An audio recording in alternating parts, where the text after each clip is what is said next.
In this podcast episode, Ben Shapiro dives into a wide-ranging discussion centered on the escalating unrest in Los Angeles, the political theater surrounding California Governor Gavin Newsom, and an in-depth interview with Hungarian Prime Minister Viktor Orbán.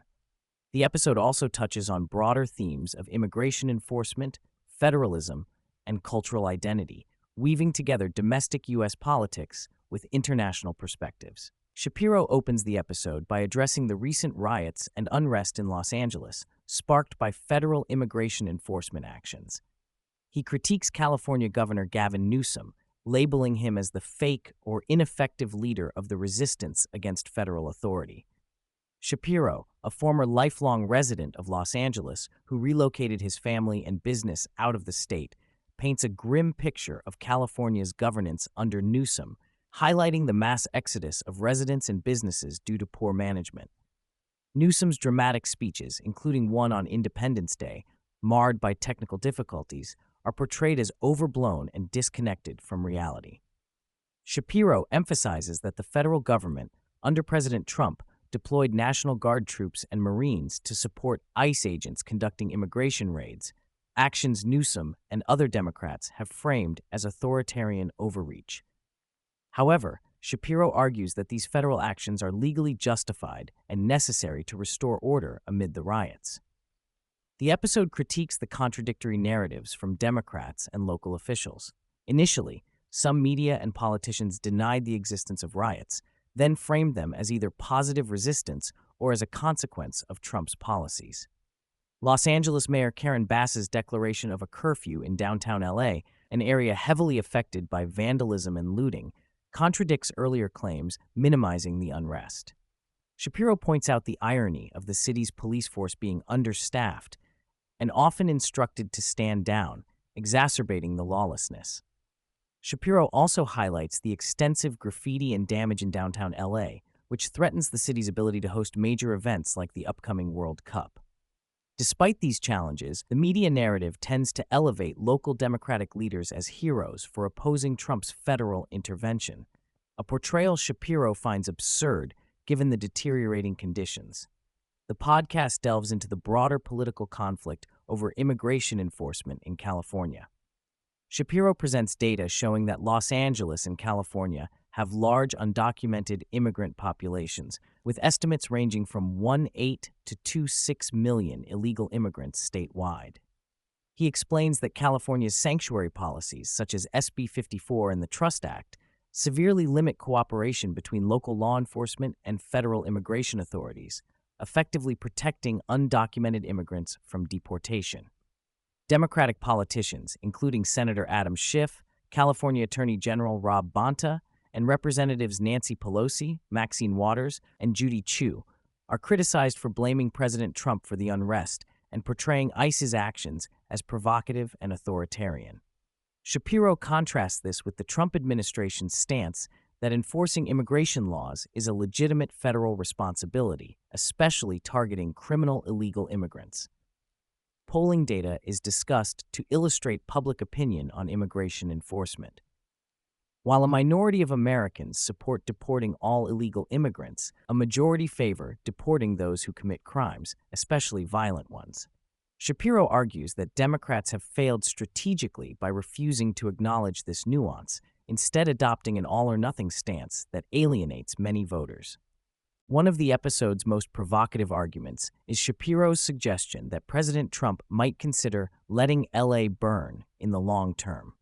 He reasons that California voters have repeatedly elected politicians who support sanctuary policies and lax law enforcement, effectively choosing the current state of affairs. Therefore, the federal government should respect state sovereignty and allow California to face the consequences of its political choices. Shapiro contends that continued federal intervention only delays the inevitable reckoning, and that the resulting outmigration of taxpayers and businesses will eventually force political change. He points to Republican governors in other states who have used immigration enforcement as a political tool to push illegal immigrants toward blue states like California and New York, thereby exposing the contradictions in Democratic policies. This approach, Shapiro argues, aligns with principles of federalism and accountability. If Californians want sanctuary policies and the social and economic consequences that come with them, they should bear the costs.